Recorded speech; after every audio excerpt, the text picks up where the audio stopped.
Dans un instant sur Alsace 20, vous allez découvrir notre nouvelle série consacrée aux zones économiques que l'on trouve ici en Alsace. Ça a été impulsé par l'ADIRA. Nous sommes avec Vincent Frelicher, qui est le directeur général. Bonjour. Bonjour. Qu'on explique bien les zones d'activité économique. Qu'est-ce qu'on trouve en fait concrètement dans une zone d'activité économique? Sur une zone d'activité, on trouve surtout un rapport qualité-prix maximal pour l'installation d'entreprises, soit barinoises qui se développent, soit venant du reste de la France, qui est l'objet de ces films, notamment d'aller persuader, d'aller montrer ces belles infrastructures à des sociétés du reste de la France pour les encourager à venir s'installer chez nous et créer donc ces fameuses activités et emplois. L'objectif du département en créant ces zones-là, c'était aussi de ne pas miter le paysage. Si vous voulez, c'est pas qu'il y ait des zones dans tous les sens, etc. Aujourd'hui, ça pose des soucis d'environnement, d'accès. Donc c'est vraiment... Ciblé. Oui, c'est bien ciblé, c'est un aménagement intelligent, optimal de l'espace. Et donc avec ces films, on va vraiment aller sur Paris, dans le reste de la France.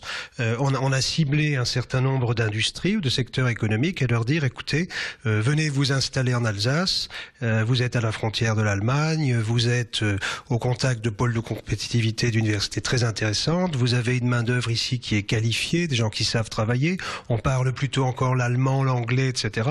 Donc, vanter un certain nombre d'atouts de notre territoire pour attirer des gens chez nous. Dernier point, est-ce que ça marche? Est-ce que quand on va à Paris, est-ce que quand on va à Lyon, à Marseille, en disant voilà, venez chez nous dans nos zones d'activité, est-ce que ça marche? Oui, tout à fait. Aujourd'hui, je crois que l'Alsace et le Bas-Rhin sont très crédibles, par exemple, dans tout ce qui est des services à l'industrie, l'industrie agroalimentaire, par exemple, tout ce qui est les sciences de l'environnement, tout ce qui est l'innovation thérapeutique, les biotechnologies, la pharmacie. En maintenant 8 mois de prospection, nous avons identifié 11 contacts qui créeraient 369 emplois, donc c'est modeste, un début, mais c'est pour ça qu'on avait encore besoin donc d'outils nouveaux pour continuer. Voilà, merci Vincent. On découvre pendant 15 jours à présent cette grande série Zone d'activité économique. Nous partons en Alsace-Bossu, à Thal-Drolingen. Regardez.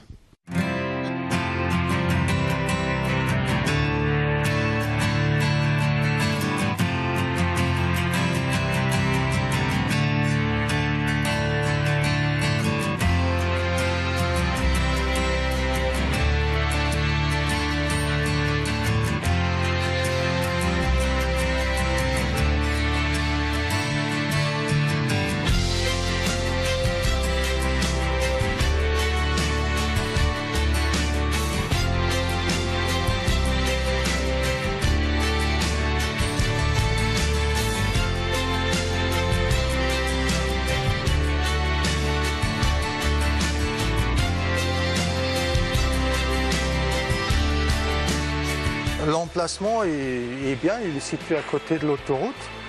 On est à 1 heure de Strasbourg, pas tout à fait, 1 heure de Metz, 1 heure de Nancy, 1 heure du Luxembourg où on travaille aussi. On est à quelques heures de Paris finalement quand on regarde bien. Donc on se rapproche pas mal de nos marchés comparé à ici.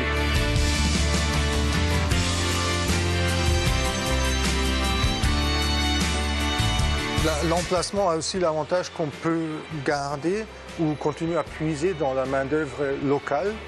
Et j'y tiens parce que cette main-d'œuvre ici est très très bien qualifiée et la vraie valeur de travail est encore très très bien vécue par les gens du coin ici. On est fabricant de piscines en matériaux composites, à savoir des piscines, des coques polyester. U4 PPP au jour d'aujourd'hui fait 5,7 millions de chiffre d'affaires par an. Dans l'ensemble, je dirais qu'on a des personnes sérieuses et qui en plus aiment leur travail. Le point stratégique, c'est que l'autoroute A4 n'est pas loin du tout et que stratégiquement, on est très très bien placé puisque après quelques minutes de camion, on se retrouve sur l'A4 direction Metz, Luxembourg, le nord de la France, etc.